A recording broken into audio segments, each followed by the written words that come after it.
Assalamualaikum warahmatullahi wabarakatuh. Salam sejahtera untuk kita semuanya. Perkenalkan, saya Miftahul Ma'arif, SIMM, LSSCP, dosen program studi S1 Manajemen Fakultas Ekonomi Bisnis Universitas 11 Maret. Pada kesempatan ini, saya ingin mengajak Bapak dan Ibu sekalian mengenal salah satu mata kuliah yang saya ampu, yaitu komunikasi bisnis, sekaligus memberikan pengantar sebelum memasuki video pembelajaran dalam bentuk micro teaching. Komunikasi bisnis merupakan mata kuliah wajib yang ditempuh mahasiswa program studi manajemen pada semester 2 dengan bobot 3 SKS. Artinya, proses pembelajaran tidak hanya berlangsung di dalam kelas, tetapi juga didukung oleh kegiatan belajar mandiri dan penugasan terstruktur. Melalui kombinasi tersebut, mahasiswa diharapkan tidak hanya memahami konsep, tetapi juga mampu mengaplikasikannya dalam berbagai situasi nyata di dunia bisnis.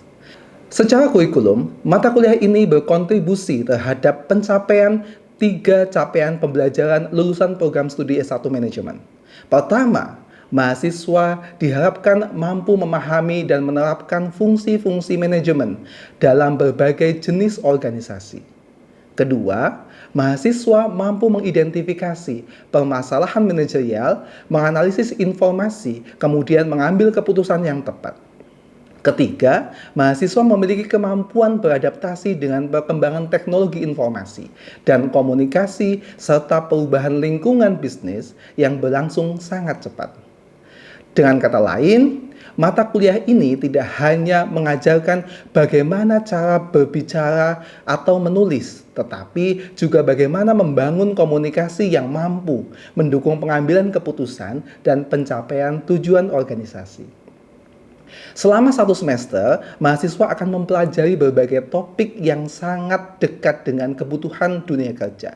Pembelajaran dimulai dari dasar-dasar komunikasi bisnis, kemudian dilanjutkan dengan proses penyusunan pesan bisnis menggunakan 3-step writing process, penulisan berbagai jenis pesan bisnis, penyusunan laporan dan proposal, komunikasi dalam melamar pekerjaan, teknik menghadapi wawancara kerja, presentasi bisnis, hingga komunikasi lintas budaya. Seluruh materi tersebut dirancang agar mahasiswa memiliki pengalaman belajar yang aplikatif dan relevan dengan tantangan dunia profesional saat ini.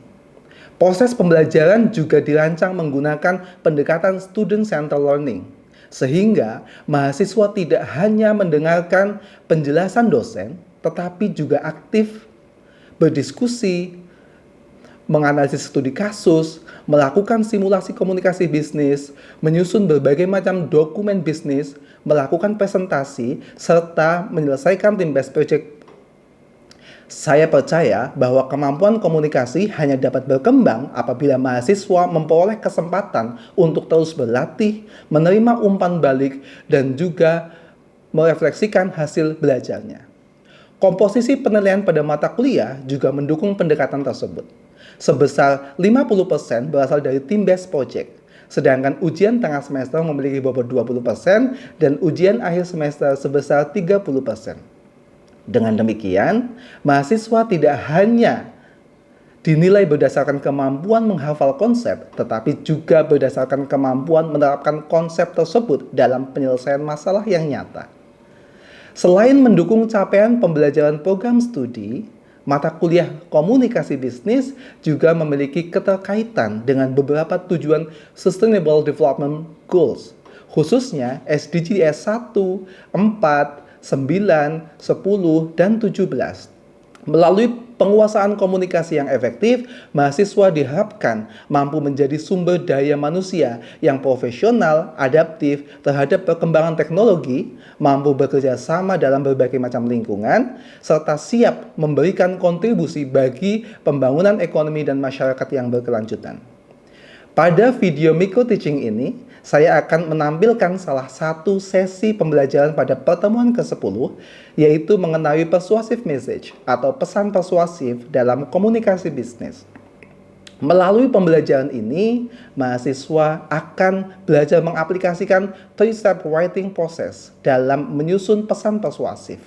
memahami strategi yang efektif dalam mengembangkan pesan sesuai dengan karakteristik audiens, mengidentifikasi 3 kategori utama pesan persuasif dalam dunia bisnis, serta memahami bagaimana mengembangkan pesan pemasaran dan juga penjualan, termasuk bagaimana menyesuaikannya pada media sosial tanpa mengabaikan prinsip-prinsip etika komunikasi.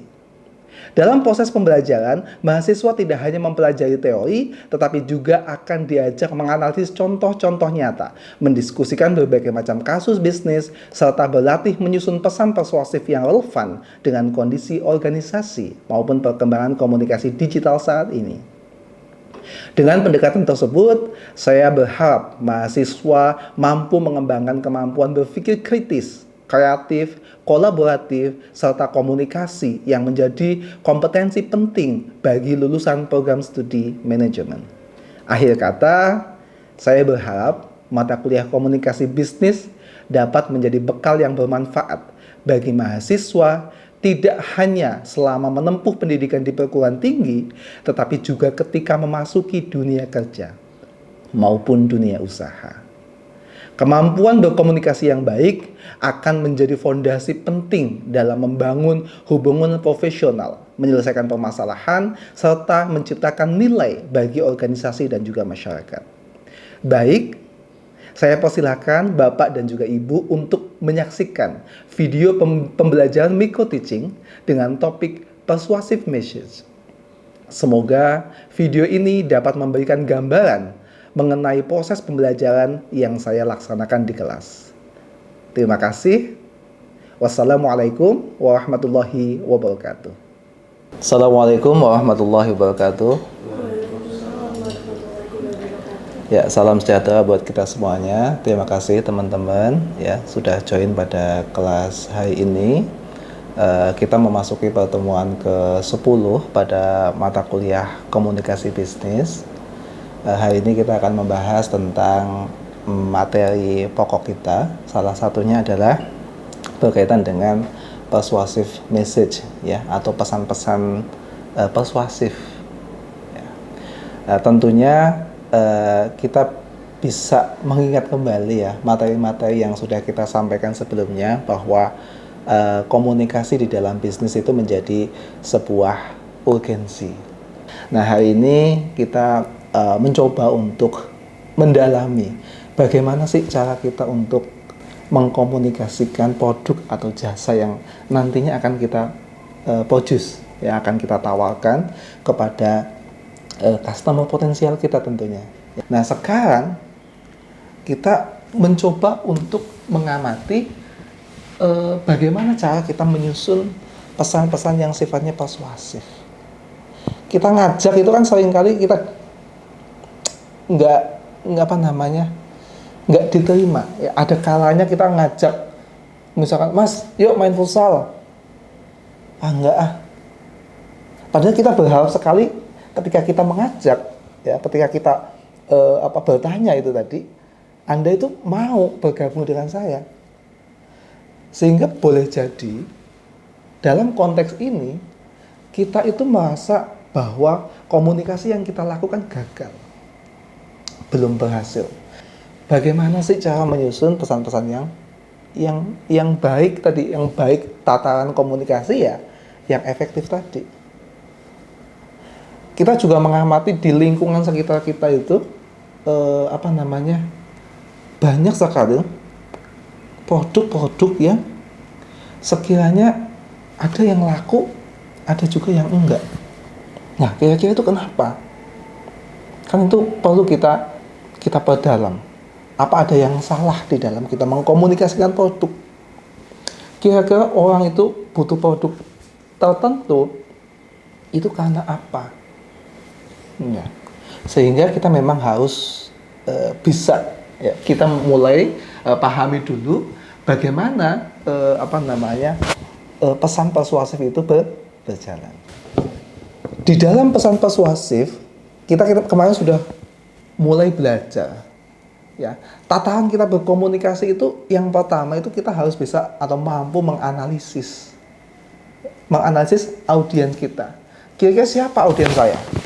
Dengan cara apa saya harus harus menganalisis. Nah, itu kan kadang kita tuh udah tahu, ya, udah tahu langkah pertama itu adalah menganalisis audien. Ya, terus kemudian kemarin kita juga sudah mengidentifikasi beberapa dimensi yang bisa kita jadikan sebagai bahan analisis. Misalkan yang pertama berbicara tentang aspek demografi, ya. Berbicara tentang aspek demografi. Ya, audien kita tuh usianya berapa? Ya, umurnya, pendidikannya seperti apa? Itu kan bagian-bagian dari aspek demografis. Kemudian kita juga bisa menggunakan pendekatan psikografis. Ya, secara psikografis berarti mengarah kepada habit, ya, dan atau kebiasaan, ya, budaya, culture, dan seterusnya. Atau menggunakan pendekatan motivasi. Nah, tentu ini menjadi rules yang perlu kita pahami agar kita mampu menyusun pesan persuasif itu dengan baik. Misalkan ya, di dalam tataran perencanaan, kita kan mau merencanakan sebuah pesan itu seperti apa nantinya. Apa yang mau kita sampaikan, apa yang mau kita tulis, dengan menggunakan media seperti apa, kapan kita mau menyampaikan pesan tersebut, atau mengkomunikasikan pesan tersebut. Maka kita perlu-perlunya melakukan tahapan yang pertama, yaitu tahapan perencanaan. Kita analisis dulu situasinya. Boleh kok menggunakan pendekatan demografis, ya, tapi ini bukan parsial, ya, bukan parsial, tapi ini holistik. Jadi kita itu tidak terpeta-petakan di dalam satu aspek pendekatan saja, tetapi kita harus mengkombinasikan, ya, seluruh elemen, ya, di dalam kita menganalisis situasi tersebut. Kita lihat dulu usianya, background pendidikannya seperti apa. Baru kemudian kita lihat motivasi mereka itu apa. Ya, motivasi mereka itu berkomunikasi dengan kita itu ngapain? Mereka itu sebagai apa, kita sebagai apa. Kita harus tahu dulu. Kalau kita mengacu pada konteks motivasi, kita mungkin bisa ingat, ya, pendekatan motivasi Maslow. Ya, ada hierarki motivasi, ya, hierarki motivasi yang ada di dalam diri kita. Ya, mulai dari tingkatan yang paling dasar, yang paling orang umum untuk bisa memahami, ya, kebutuhan dasar kita. Misalkan saya butuh makan, semua orang itu butuh makan, ya kan? Tapi kenapa kemudian kok di luar sana tuh makannya berbeda-beda? Kira-kira kenapa? Kok nggak sama aja, semuanya nasi gitu? Enggak kan?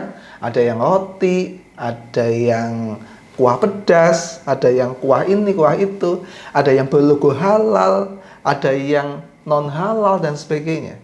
Kira-kira kenapa kok hal-hal ini tuh muncul? Ini kan atribut-atribut komunikasi, ya, atribut-atribut promosi yang kemudian tampil di produk, di jasa yang mereka tawarkan. Dan itu bentuk dari komunikasi, baik itu sifatnya verbal maupun non-verbal, kan gitu. Kemarin sudah kita singgung seperti itu. Nah, maka di dalam konteks teori Maslow, itu ternyata ada tingkatan, ada hierarchical kita di dalam memahami motivasi. Ya. Mulai dari tingkatan dasar, kemudian naik level ke keamanan. Oh, ternyata kita nggak cukup butuh makan aja. Kita tuh butuh makan makanan yang sehat, ya. Ada yang butuh makan makanan bergizi, ada yang butuh makanan halal, ada yang butuh makanan healthy, ya kan, gitu kan? Ya, sehingga banyak produk dengan variasi-variasi yang cukup panjang, kali lebar. Sampai dengan hierarki yang paling tinggi di dalam konteks aktualisasi diri. Ya. Maka dan konteks motivasi teori Maslow ini memang teman-teman dapatkan di mata kuliah lain, ya, tidak dipertajam di mata kuliah ini.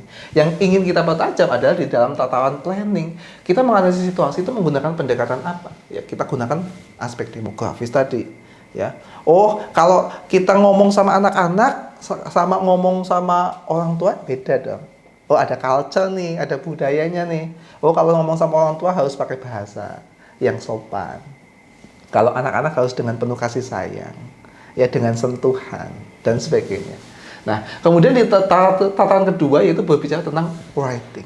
Setelah kita bisa menganalisis, oh kondisinya audiens saya itu adalah mahasiswa yang mereka kritis, kemudian mereka punya apa namanya daya tawar yang tinggi, kemudian mereka butuh apa namanya atau haus akan literasi dan sebagainya, maka kemudian kita mau nyusun apa? Kan kita nggak kalau dalam tataran writing, kalau kita memahami kondisi audiens kita seperti itu, maka kita nulisnya tuh harus dengan bahasa yang tepat.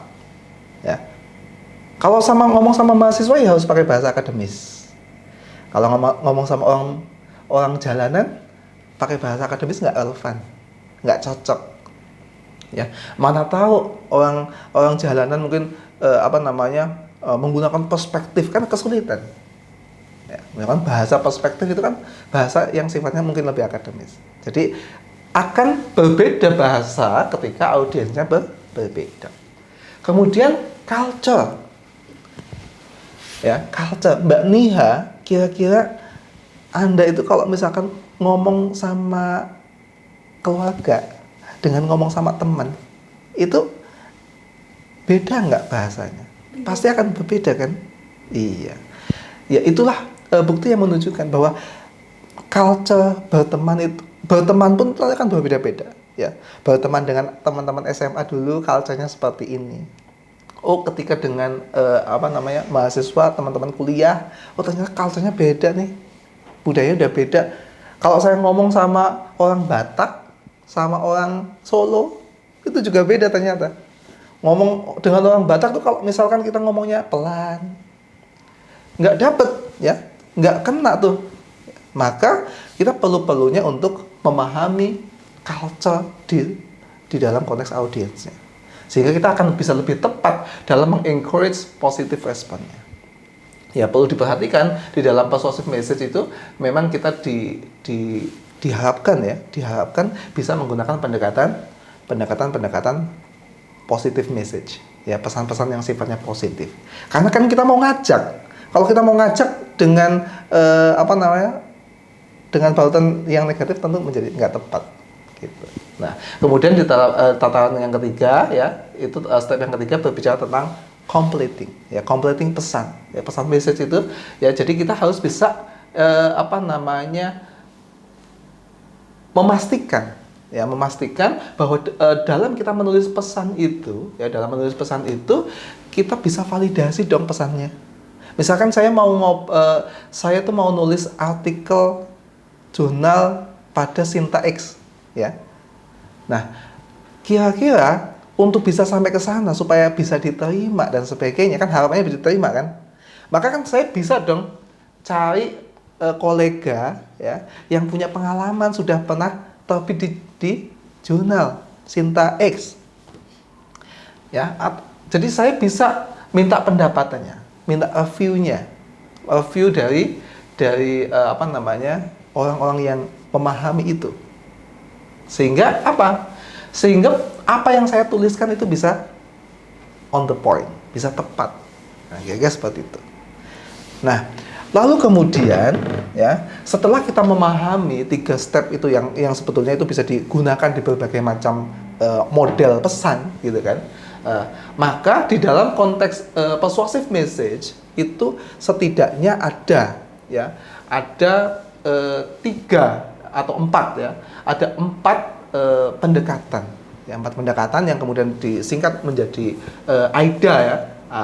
Nah, di dalam konteks AIDA ini, jadi kalau kita tuh mau nyusun sebuah pesan persuasif, itu kita bisa dengan kerangka AIDA ini, ya, kerangka model AIDA.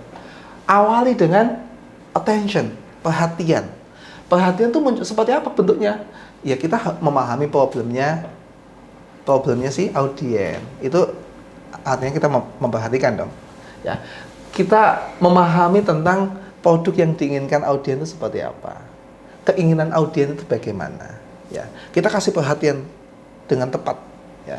Kemudian di tataran kedua itu kita berbicara tentang interest, ya, interest minat. Nah, kira-kira problemnya si audiens itu, ya, itu dengan produk kita itu nantinya match atau enggak? Kita itu menjadi solusi atau enggak? Nah, solusi kita itu bisa memberikan benefit bagi audiens kita apa enggak? Seperti itu.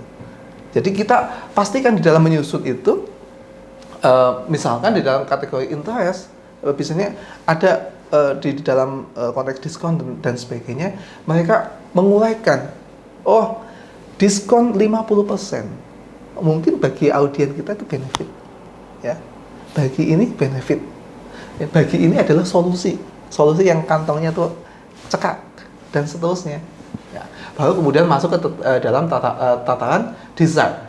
Ya, bagaimana ya kita bisa ya memperhatikan ya benefit itu menjadi jawaban ya, dari tujuan kita menyusun pesan itu sendiri. Kemudian sampai dengan tataran action. Kita kan berkomunikasi itu kan harapannya itu audiens itu melakukan apa yang kita inginkan. Ya, kita nawarin produk ya harapannya apa? Harapannya audiens mau beli. Kita nawarin bla bla bla, harapannya apa? Kita ngajak futsal tadi, harapannya apa? Mau ikut futsal. Nah, maka di tataran action, maka di sini kira-kira aksi yang diinginkan oleh komunikator itu apa? Ya, supaya audiens itu mau melakukan itu. Ya. Misalkan di dalam konteks konteks bisnis ya, di dalam konteks bisnis ya, saya menyampaikan sekarang tuh marketplace itu sangat concern sekali ya, sangat concern dengan kerangka ini yang mulai dari khususnya di dalam konteks action ya, di dalam konteks action mereka betul-betul mencoba memahami baik audiensnya mereka tuh habitnya seperti apa, culture-nya bagaimana dan sebagainya, sampai kita tuh sering dihadapkan dengan berbagai macam iklan-iklan yang sangat-sangat meyakinkan kita, sehingga kita pingin segera untuk klik ya, pingin segera untuk kita klik tombolnya supaya kita mau beli dan sebagainya. Nah kira-kira seperti itu ya pendekatan audiens. Nah, kira-kira di dalam konteks persuasive message ini, daya tarik di dalam persuasive message itu seperti apa? Nah, setidaknya ada 3 poin yang perlu kita perhatikan. Yang pertama, itu persuasive message itu sebaiknya itu ada dimensi etos, ya. Di mana etos ini merupakan dimensi etikal, ya. Maka ada beberapa poin yang bisa kita katakan, kita pingin banget supaya ini bisa menjadi dimensi-dimensi yang mampu mendukung persuasive message, termasuk pathos ya, ada emotion di situ, kemudian yang terakhir ada logos, argumentasi yang berbasis pada logika ya. Jadi kita kalau mau ngajak orang itu harus yang rasional, kalau nggak rasional tuh orang yuk males. Ya, seperti itu. Ya, monggo, barangkali mungkin teman-teman ada yang mau ditanyakan dari apa yang saya sampaikan, dipersilakan. Bisa Pak, saya izin mungkin saya mengambil kasus ya. Kebetulan saya masuk dalam organisasi dalam bagian sponsorship, di mana kan tadi di planning itu kan kita harus menganalisis situasi audiens. Nah, dimana kalau misalnya kita mau jalin kerja sama sponsorship, itu kan kadang kita nggak tahu adminnya itu sebenarnya udah tua atau masih muda. Itu gimana sih Pak cara kita biar bisa menyusun pesan, kan terkadang itu kayak template gitu ya Pak, untuk semua perusahaan itu sama. Nah, yang efektif tuh kita tuh harusnya gimana sih kalau dalam mau menyusun pesannya? Apakah template tadi sudah efektif atau sebenarnya kita harus benar-benar pahamin dulu siapa sih orang yang kita chat gitu? Oke, siap. Ya, Mbak Maria tadi mencoba mempertanyakan di dalam konteks tahapan perencanaan. di dalam tahapan perencanaan tadi saya sampaikan memang kita harus betul-betul mampu memahami audiens dengan baik. Ya, audiens kita pahami tadi dengan menggunakan 3 pendekatan ya. Yang pertama tadi apa? Demografi. Ya, kita lihat audiens kita itu usianya berapa. Ya, umurnya, terus kemudian pendidikannya dan sebagainya itu seperti apa. Sehingga dengan kita memahami in detail audiens kita berharap kita tahu betul tentang kondisi, situasi audiens tersebut. Ya. Nah, maka ketika kita sudah bisa memahami audiensnya, kita akan tahu kebutuhannya itu mereka tuh pengennya apa sih. Oh, kenapa kok kamu tuh mau di kelas ini sih? Kenapa sih? Ya, dan sebagainya. Sehingga di situ kita tahu problemnya si audiens, masalahnya si audiens seperti apa, keinginan si audiens bagaimana, dan sebagainya. Jadi kalau kita kita coba hubungkan, kita bisa menggunakan teori perilaku konsumen kalau di dalam bisnis. Nah, kira-kira konsumen itu mereka tuh tertarik atau berminat terhadap suatu produk atau jasa itu karena apa? Faktor-faktor apa saja sih yang mempengaruhi minat konsumen? Harga kah? Atau kualitas atau apa dan sebagainya. Nah, itulah kemampuan kita. Kita harus mampu mengidentifikasi perilaku konsumennya. Perilaku konsumen seperti apa, sehingga dengan begitu saya kira kita akan lebih mudah ya memahami audiens itu dengan baik. Ketika kita memahami audiens dengan baik, maka step berikutnya kita akan jauh lebih tahu saya tuh nanti mau nyusun pesannya itu mau pakai yang seperti apa, kira-kira seperti itu. Oke, teman-teman mungkin yang lain barangkali. Saya Bapak. Oke, Mbak Niha. Jadi terima kasih atas kesempatannya Bapak. Jadi saya tertarik mengenai pembahasan logos, pathos dan ethos Bapak. Oke. Nah, dalam marketing iklan sebuah brand yaitu brand Aqua itu kan terdapat slogan ada Aqua ada kebaikan. Nah, slogan ini itu sering dikaitkan dengan nilai sosial dan lingkungan Bapak. Iya. Nah, menurut Bapak sendiri bagaimana pathos dan ethos ini digunakan untuk membangun citra brand Aqua, dan apakah logos misalnya ini berbicara terkait kualitas air. Nah, ini dapat mendukung argumen dalam iklan marketing tersebut.